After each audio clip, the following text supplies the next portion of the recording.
और अब मैं आमंत्रित करना चाहूंगी खजान दास जी को, मंत्री समाज कल्याण एवं अल्पसंख्यक कल्याण उत्तराखंड सरकार, और साथ ही जी उत्तर प्रदेश उत्तराखंड के एडिटर रमेश चंद्रा सर को भी मैं बुलाना चाहूंगी कि फूल लेकर सम्मानित उनका स्वागत करें। प्लीज रमेश चंद्रा सर जी आए।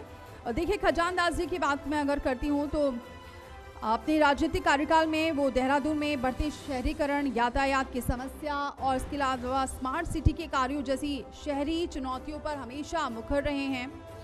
उत्तराखंड की राजनीति में एक कद्दावर नेता हैं, लगातार राजपुर रोड से विधायक चुने जाते रहे हैं, जनता के प्रिय रहे हैं और यही वजह है लगातार वो जीते आए हैं। अब उन्हीं से चर्चा करेंगे हम। मैं अपने सहयोगी जेपी को बुलाना चाहूँगी, प्लीज़ आए मंच पर। और अब हम बातचीत करेंगे खजान दास जी से, क्योंकि इनके पास भी काफ़ी महत्वपूर्ण विभाग है, समाज कल्याण एवं अल्पसंख्यक कल्याण। तो तमाम विषयों पर हम चर्चा करते हैं। जेपी। शुक्रिया दीपाली। तो हम बात कर रहे हैं समृद्धि संवाद की। आपका एक बार फिर से स्वागत है इस खास कार्यक्रम में, और जोरदार तालियां हो जाए भाई। उत्तराखंड के लोग हैं और जोशीले होते हैं, ऐसा नहीं लगता है भाई। और ऐसा लगा कि एक युवा राज्य है, क्योंकि अभी तो 26 साल ही हुए इस राज्य को बनने के लिए, और आप लोग तो बहुत सारे जैन जी हैं हमारे साथ जुड़े हुए हैं। और देखिए, खजान दास जी हमारे साथ जुड़ गए, 3 बार के विधायक हैं, और सबसे खास बात यह है कि बहुत सरल और सौम्य स्वभाव के हैं और बहुत ही कूल रहते हैं। लेकिन कभी कभी उनको गुस्सा भी आता है, उस पर भी हम बात करेंगे और उनसे तो हम चर्चा करेंगे। लेकिन हमारे बीच आपको बता दें, स्वामी चिदानंद मुनि जी भी जुड़ गए और परमाध्यक्ष परमार्थ निकेतन के, उनके लिए जोरदार तालियां। अगर आपके देखिए जैन जी हैं, उनसे सवाल जवाब करेंगे, हम संवाद करेंगे, क्योंकि पर्यावरण क्षेत्र में वो बहुत काम करते हैं। और अगर आप अध्यात्म के क्षेत्र में काम करना चाहते हैं तो उनसे आपके मन में कोई सवाल हो तो उनसे हम सवाल जवाब करेंगे। ये अगला जो पैनल होगा हमारा बहुत खास होने वाला है। खजान दास जी, चर्चा की शुरुआत आपसे ही करता हूँ सर। पहला सवाल आपसे, क्योंकि सरकारी आवास मिला या आपकी फाइल अभी भी नागलोक में पड़ी हुई है? सबसे पहले मैं जी न्यूज का बहुत बहुत धन्यवाद और आभार व्यक्त करना चाहूँगा कि इतना सुंदर कार्यक्रम आपने आयोजित किया। इसके लिए जी न्यूज के समस्त कर्मियों को, अधिकारियों को, और विशेषकर रमेश चंद्रा जी हमारे बीच में हैं, उनका मैं अभिनंदन करना चाहूँगा। और महाराज जी, चिदानंद महाराज जी भी यहाँ पर हैं, उनका भी स्वागत करना चाहूँगा। और आपका जो सवाल आपने किया है वो बड़ा पेचीदा भी है मेरे लिए, किंतु मैं सीधा सीधा कहना चाहूंगा कि आवास की कोई दिक्कत नहीं है। के सीओ साहब भी जुड़ गए, उनको भी वेलकम कर सीओ साहब का भी बहुत बहुत धन्यवाद, बहुत बहुत आभार मैं आपका व्यक्त करना चाहूँगा। विशेषकर आपने सवाल किया है कि आपको आवास मिला या नहीं, अभी नागलोक में फाइलें या आ गई, ऐसा नहीं। सुन लीजिए भाई, इनकी फाइल नागलोक में पड़ी है। नागलोक अब कहाँ पड़ी है इनकी फाइल, क्योंकि इनको सरकारी आवास नहीं मिला है। सर बताइए, नागलोक कहाँ पड़ी है वो फाइल? देखिए, मैं कहना चाहूँगा कि अब वो पृथ्वी लोक में ही है और यहाँ पे पृथ्वी में है। और मुझे उस समय ऐसा लगा था कि मैं रूल्स को मैं मानता हूँ, नॉर्म्स को मैं मानता हूँ, इसलिए मैंने सवाल उस समय मीडिया ने पूछा था तो मैंने कहा था, क्योंकि मैंने आवेदन किया था तो आवेदन के आधार पे उस समय नहीं हो पाया था। फिर तुरंत माननीय मुख्यमंत्री जी के संज्ञान में आया और उन्होंने तुरंत आवास का आवंटन किया और आज आवास का मेरा मरम्मत हो रही है। और वैसे भी मेरा आवास, छोटा सा आवास अपना देहरादून में है, उससे भी काम चला सकता हूँ। किंतु जिस प्रकार का मेरा विभाग है समाज कल्याण विभाग, वो महत्वपूर्ण विभाग है, सीधा जनता से जुड़ा हुआ विभाग है। इसलिए अब भीड़ भी ज़्यादा बढ़ती है, तो इसलिए मेरा आवास छोटा है। 192 गज में मेरा मकान है, तो इसलिए थोड़ा सा दिक्कतें होती है। बेचारे लोग आते हैं, दूर दराज से आते हैं, कुछ बाहर खड़े हो जाते हैं, कुछ बरामदे में खड़े हो जाते हैं, कुछ अंदर कमरे में आ जाते हैं। तो इसलिए मैंने ऐसा कहा था, हालांकि मुझे आवास भी नहीं मिलेगा तभी मैं काम अपना चला लूँगा। चलिए सर, उम्मीद करते हैं कि आपकी जो नागलोक में पड़ी फाइल है वो जल्द निकल आ जाए। मेरा पहला सवाल आपके विभाग से जुड़ा है। छात्रवृत्ति घोटाला हुआ सर, आपने भी देखा और उसको लेकर बड़ा इशू बना, और अब उसकी वजह से एक बड़ी दिक्कत आ रही है कि जो छात्रवृत्ति मिलती है छात्रों को, वो नहीं मिल पा रही है, गरीब लोग वंचित हैं। इस पर आपने कोई एक्शन लिया, क्योंकि अभी हाल ही में आपको जिम्मेदारी मिली है इस डिपार्ट की? देखिए, समाज कल्याण विभाग एक बहुत ही महत्वपूर्ण विभाग है, जिस विषय को लेकर के मैंने कुछ कहा है आपसे। विशेषकर ये विभाग 1 साल तक पहले भी मेरे पास रहा, 2009 से 2010 तक एज ए समाज कल्याण राज्य मंत्री के रूप में। उस समय मेरे मिनिस्टर हुआ करते थे महात्मा सिंह कंडारी जी, किंतु अब दोबारा मुझे सरकार ने, माननीय मुख्यमंत्री जी ने विभाग दिया है और इसकी मैंने समीक्षाएं की। और विशेषकर आपने सवाल सही किया है कि छात्रवृत्ति घोटाला हुआ है, उसकी जांच चल रही है, जांच सीबीआई तक, और यहाँ एसआईटी की जांच चल रही है। किंतु हम लोगों ने जो छात्रवृत्ति जो वाजिब है, जो वाजिब छात्र है उनको छात्रवृत्ति मिल रही है। अभी तक हमारे पास 1,22,000 आवेदन आए, जिसमें 1,07,000 आवेदन पत्र जो सही पाए गए। उसमें हमने 72,000 लोगों को छात्रवृत्ति का आवंटन किया और जिसकी कुल लागत है 52 करोड़ रुपया। बाकी अन्य मद की हैं, जिससे हमें मान लिया जाए कि हमें केंद्र सरकार से पैसा मिलता है, तो हम वो छात्रवृत्ति जो अभी रही हुई है उसको भी आवंटन कर देंगे। ये मैं आपसे कहना चाहूँगा। सर, अल्पसंख्यक नीति लेकर आए हैं, तो क्या माना जाए कि मदरसे बंद होने वाले हैं? देखिए, अभी जिस प्रकार से हम लोगों ने अल्पसंख्यक के लिए जो काम किया है, विशेषकर 452 मदरसे जिनका रजिस्ट्रेशन हुआ है, उसमें सीधे उत्तराखंड शिक्षा परिषद से उसको जोड़ दिया गया है। और इसमें कुछ लोगों ने उसमें अपनी सहमति जता दी और उनको अंतिम समय हमने 2 अगस्त तक दिया है कि 2 अगस्त तक आप सभी रजिस्ट्रेशन कर लें, और इसके निमित्त हम काम करेंगे। और जो गलत है उसको गलत बोलेंगे, परंतु जो सही है उनको पूरी तरह से, हमारी कोई ऐसी मंशा नहीं है कि ताकि किसी अल्पसंख्यक भाई को, बहन को, बच्चे को या छात्र को किसी प्रकार का नुकसान हो, ऐसा हमारा ध्येय नहीं। लेकिन खजानदास जी, एक बड़ा सवाल तो यही उठाता है ना, विपक्ष भी यही बात कहता है। एक तरफ केंद्र सरकार कहती है सबका साथ सबका विकास, दूसरी तरफ बुलडोजर चलता है आपके यहाँ मजारों पर, मदरसों पर। अब देखिए, बहुत सारे मदरसे आप बंद कर रहे हैं और ये बड़ा मुद्दा बनता है, और ये कहा जाता है कि आप एक विशेष वर्ग को टारगेट कर रहे हैं। देखिए, ऐसी कोई मंशा नहीं है, विशेष वर्ग को टारगेट करने का सवाल ही नहीं पैदा हो सकता। देखिए, जो दुष्ट प्रवृत्ति के लोग होते हैं, वो चाहे किसी भी समाज के हों, किसी भी जाति और धर्म के हों, उनके लिए सरकार सख्त कार्रवाई कर रही है। और जैसे आपने कहा है कि बुलडोजर चलाने की बात है, बुलडोजर वहाँ पर जिन्होंने सरकारी ज़मीन पे कब्जा कर रखा है, जहाँ पे हरी चादर, पीली चादर, नीली चादर, और वहाँ पे कब्जा करने की कोशिश करते हैं, वहाँ पर जरूर बुलडोजर चलेगा और ये धामी जी की सरकार है, वो चलाएगी।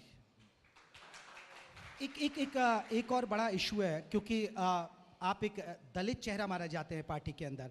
आपको संगठन की भी नॉलेज है, क्योंकि संगठन में भी आपने काम किया। मैं आपको तब से जानता हूँ, खंडूरी सरकार में आप खेल मंत्री थे, फिर निशंक साहब आए, फिर आपको फिर खेल मंत्री बनाया। अब लंबे वक्त बाद आपको फिर से मंत्रालय की जिम्मेदारी मिली है, पार्टी के प्रवक्ता के तौर पर भी आपने काम किया है। लेकिन आपको नहीं लग रहा कि कम समय मिला है और काम ज़्यादा मिल गया? आप कैसे करेंगे अपने विभाग को लेकर? देखिए, मैं इस बात को मैं स्वयं कह रहा हूँ, और जब मीडिया मुझसे सवाल पूछती है तो इस बात को मैं जरूर कहता हूँ कि समय कम है, काम ज़्यादा है। किंतु कम अवधि में हम लोगों ने जो टारगेट किया है, जो टारगेट माननीय मुख्यमंत्री जी ने हम सबको दिया है, माननीय मंत्रीगणों को, उस टारगेट को हम पूरा करेंगे। और इस दावे के साथ मैं कह रहा हूँ कि कुछ काम अभी करने को बाकी है, कुछ करेंगे। ये सवाल मैं विशेषकर आपसे भी जानना चाहूँगा कि जो आपने कहा है कि काम कैसा किया जाएगा, काम का एक सीमा तय होती है, और सीमा माननीय मुख्यमंत्री जी सभी माननीय विधायकगणों को एक टारगेट के तहत बांध दिया जाता है। इसलिए हम अपने टारगेट में अव्वल होंगे, ये मैं आपसे कहना चाहूँगा। लेकिन कौन कौन से टारगेट रहने वाले हैं, क्योंकि आप जनता के बीच जाएंगे तो कौन से इस बार मुद्दे रहेंगे जो रखेंगे? क्योंकि विकास तो ठीक है, बोलते हैं सबका साथ सबका विकास, विकास कर रही है, लेकिन कौन से अहम मुद्दे रहेंगे जो इस बार चुनावी मुद्दे रह सकते हैं बीजेपी की तरफ से? देखिए, विशेष करके मैं कहना चाहूँगा कि हमारे देश के प्रधानमंत्री आदरणीय मोदी जी का कहना है कि सबका साथ सबका विकास, उसके लिए हम काम कर रहे हैं। और विशेषकर विकास तो होते आया है, पहले भी होता था, आज भी हो रहा है, आगे भी होगा। विकास जैसे जैसे होता है उसके साथ विकास की कड़ियाँ और जुड़ जाती है, और इस कड़ियों को सुलझाने के लिए एक शीर्ष नेतृत्व की आवश्यकता होती है, वरिष्ठ नेतृत्व की आवश्यकता होती है। वो नेतृत्व हमारे पास है पुष्कर सिंह धामी जी। अब पुष्कर सिंह धामी जी युवा है, युवा चिंतन है, युवा सोच है। इसके तहत जो टारगेट हमको दिया गया कि ये काम आपको करना ही है, ये तब तक पूरा होना है, समय अवधि तक पूरा करना है, उसके लिए हम काम कर रहे हैं। लेकिन खजानदार साहब, आपको नहीं लग रहा कि उत्तराखंड की पॉलिटिक्स का अब एक अलग ही नजरिया बदल गया है? पहले यहाँ हिंदू मुसलमान नहीं होता था, लेकिन अब यहाँ हिंदू मुसलमान ज्यादा होने लगा है, क्योंकि एक अब यूसीसी लेकर आए तो सबने सवाल उठाया कि आप एक विशेष वर्ग को परेशान करना चाहते हैं, खासकर कांग्रेस ने इसको मुद्दा बनाया। तो ये क्यों हो रहा है? क्योंकि उत्तराखंड की तो खूबसूरत वादियाँ हैं, शांत वादियाँ हैं, उत्तराखंड के शांत लोग हैं, लेकिन यहाँ भी हिंदू मुसलमान होने लगा है। देखिए, ऐसा कोई हमारा ध्येय नहीं है। यहाँ सभी जाति धर्म के लोग रहते हैं। ये देवभूमि है जहाँ माँ यमुना, माँ गंगा, भगवान केदारनाथ, भगवान बद्री विशाल, हेमकुंड साहिब यहाँ पर है। इसलिए सभी धर्मों को मान करके हम चलते हैं। ऐसा कोई ऐसा लक्ष्य नहीं है कि किसी जाति धर्म को, किसी को हमने लक्ष्य करना है या उसको जो है प्रताड़ित करना है, ये नहीं है। यूनिफॉर्म सिविल कोड की जहाँ तक बात है, हम लोगों ने भी पहले ये सोचा था कि ये कैसे लागू होगा, क्योंकि ये माननीय हमारे जो स्वर्गीय हैं जिन्होंने संविधान की रचना की, बाबा साहब भीमराव अम्बेडकर जी ने, इसकी बात को उन्होंने 1948 में संविधान सभा में किया था कि सभी जाति पंथ को एक जैसा होना चाहिए, समान नागरिकता संहिता लागू होनी चाहिए। उस बात को अगर दोहराने का काम माननीय पुष्कर सिंह धामी जी ने किया तो क्या बुरा किया। और इससे मुझे ये लगता है कि पूरे देश ने इससे प्रेरणा ली और पूरे देश के साथ साथ जैसे संसद के अंदर माननीय धामी जी की तारीफ की गई और इस बात को भी कहा गया कि ये पहला राज्य उत्तराखंड का आज बन गया जिन्होंने यूसीसी लागू किया है। साथ साथ में अब गुजरात में भी हो रहा है। अब जो हम लोग जो है अगर आगे बढ़ें तो अभी दूसरे राज्य में भी अभी इसकी बात चल रही है। तो ये उस समय हमें थोड़ा सा ये फेल हो रहा था कि कैसे हम इसको लागू करेंगे, किंतु जब इसको माननीय मुख्यमंत्री पुष्कर सिंह धामी जी ने लागू किया तो पत्ता तक नहीं हिला और सब ने इसको स्वीकार किया। और आज जिस प्रकार से हम उन लोगों की बात करते हैं जो ऐसे लोग हैं जो हमारी माँ बहनें जिनके साथ अन्याय होता था, एक ऐसी भावना मैं उन शब्दों को यहाँ पे कह नहीं सकता था, हल्लाला जैसा जो है उनके साथ होता था, तो इसको खत्म करने के लिए ये कानून लाया गया। मैं इसके लिए माननीय मुख्यमंत्री पुष्कर सिंह धामी जी का दिल की गहराई से धन्यवाद ज्ञापित करना चाहूँगा। खजानदास जी, क्योंकि आप राजपुर रोड विधानसभा से विधायक है और 2 बार के भाई, कोई राजपुर रोड विधानसभा में रहता है तो इनसे सवाल कर सकता है, माइक आपके पास पहुंच जाएगा, आप हाथ खड़ा कर लीजिए, क्योंकि मंत्री जी हो सकता है कि फिर आपसे रूबरू ना हो क्योंकि बिजी रहते होंगे, लेकिन यहाँ आप सवालों का हम सामना करा सकते हैं। लेकिन मैं एक बात करूँ, क्योंकि अब चुनावी माहौल बन चुका है, 2027 की तैयारी पूरी है और आपको लग रहा है कि जीत की हैट्रिक लगेगी, क्योंकि दोबारा बीजेपी लौट कर आई तो एक इतिहास बना, लेकिन अब तीसरी बार आपको लग रहा है कि हैट्रिक लगा पाएगी पार्टी? देखिए, मैं विशेषकर कहना चाहूँगा कि भारतीय जनता पार्टी कार्यकर्ता आधारित पार्टी है और जिस प्रकार से चुनाव छोटा हो बड़ा हो, भारतीय जनता पार्टी के कार्यकर्ता लगातार काम पे लगे रहते हैं और हमारा शीर्ष नेतृत्व मार्गदर्शन करते रहता है ताकि पार्टी का कार्यकर्ता अपने कर्तव्य को न भूले। बूथ लेवल का जो कार्यकर्ता है उसका सम्मान किया जाता है। बूथ लेवल का जो हमारा अध्यक्ष है, वार्ड का बूथ लेवल का जो हमारा अध्यक्ष है, वार्ड का जो अध्यक्ष है, उसको लेकर के समय समय पर उनके कर्तव्यों का दिशा निर्देश हमारा जो शीर्ष नेतृत्व है करते रहता है। इसलिए मुझे विश्वास है कि आने वाला समय जो 2027 का होगा, भारतीय जनता पार्टी हैट्रिक जीत के साथ पुष्कर सिंह धामी जी के नेतृत्व में आएगी। ये विश्वास के साथ मैं आपसे कहना चाहूँगा। और एक आरोप और लगते हैं मंत्री जी, ज़्यादातर विपक्षी आरोप लगाता है कि आप ये सरकार जब से आती है फैसलों को थोपने लगी है। जैसा कि हमने कुछ दिन पहले देखा कि स्कूलों में कह दिया गया कि श्लोक पढ़ने की अनिवार्यता कर दी गई, गीता के श्लोक। फिर अभी वंदे मातरम, हालांकि ये तो केंद्र का था लेकिन इसे राज्य भी बहुत जल्दी लागू कर देती है। तो ये थोपने वाला जो सिलसिला है वो शुरू कर दिया गया है, विपक्षी आरोप लगाता है। मैं बड़े विनम्रता से कहना चाहूँगा, ये उत्तराखंड देवभूमि है और यहीं से ही जो संस्कार मिले हैं, भगवान गणेश जी ने भी यहाँ से लिखा, वेद व्यास जी ने लिखा और जो वेदों का यहाँ पे बहुत ही महान ज्ञाता यहाँ पे बैठे हैं, इन बातों का सवाल का जवाब तो वो दे सकते हैं, किंतु जो हमको पढ़ाया गया, जो हमको सिखाया गया, हम अपनी संस्कृति को कभी ना भूलें।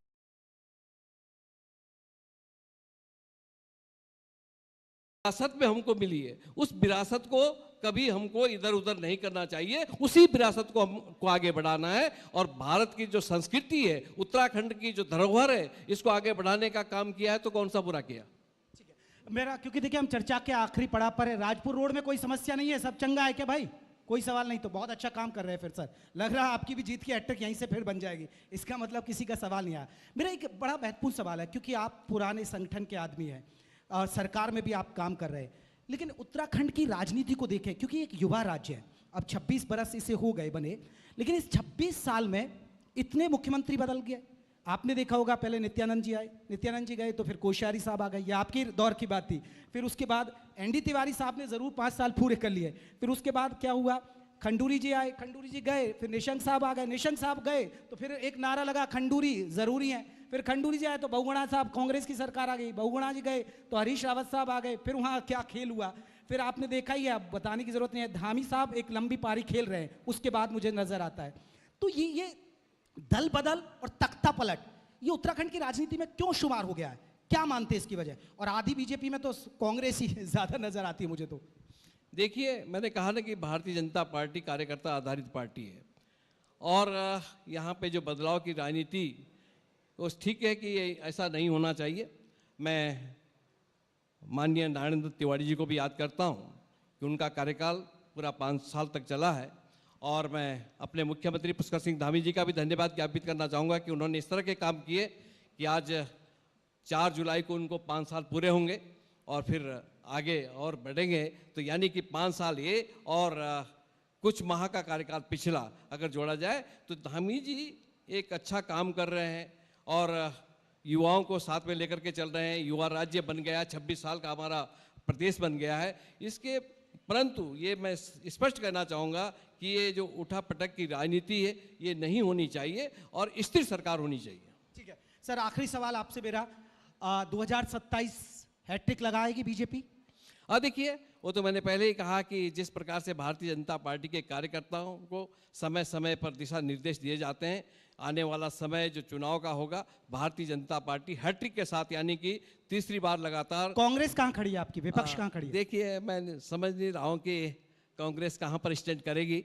अभी तो जिस प्रकार से चल रहा है कांग्रेस के अंदर अंदरूनी जो लड़ाई चल रही है, कांग्रेस में ऊपर मैं टिप्पणी नहीं करना चाहूँगा, उनका अपना पार्टी का सवाल है। खड़े नहीं होने देते आप, राहुल गांधी जी का हेलीकॉप्टर नहीं उतरने देते हैं, परंतु का बहाना बना दिया जाता है। ये कांग्रेस के लिए ठीक ही हुआ कि राहुल गांधी जी यहाँ पर नहीं आ पाए, सभा में नहीं उपस्थित हो पाए, इसलिए क्योंकि कुछ न कुछ जो कहे जाते हैं जो कि जनता को अच्छा नहीं लगता, इसलिए कांग्रेस के लिए अच्छी सजीवनी मिली है। चले, बहुत बहुत शुक्रिया खजानदास जी, आपको शुभकामनाएं, आपकी सरकार को शुभकामनाएं। जिस तरह आप दावा कर रहे हैं कि उत्तराखंड में काम हुआ है और इस काम के आधार पर आप हैट्रिक लगा पाएंगे। बहुत बहुत शुक्रिया सर, बहुत बहुत धन्यवाद। बहुत बहुत शुक्रिया खजानदास जी। सर आप रुकिए मंच पर ही, मैं बुलाना चाहूंगी एडिटर रमेश चंद्रा सर को, प्लीज आए और सम्मानित करें। रुकिए मंत्री जी 1 मिनट, खजानदास जी मंत्री जी 1 मिनट आपको सम्मानित करेंगे। जी उत्तर प्रदेश उत्तराखंड के एडिटर रमेश चंद्रा सर जी, देखिए मदन खजानदास जी ने बताया कि किस तरह से उनके लिए भी बहुत बड़ी चुनौती है, लेकिन क्योंकि विकास प्राथमिकता है सरकार की और इसी मुद्दे को लेकर एक बार फिर से जनता के बीच जाएंगे और इस बार फिर हैट्रिक लगने वाली है। और चाहे वो अल्पसंख्यक नीति की बात हो या फिर छात्रवृत्ति की बात हो, सभी का उन्होंने बखूबी जवाब दिया है।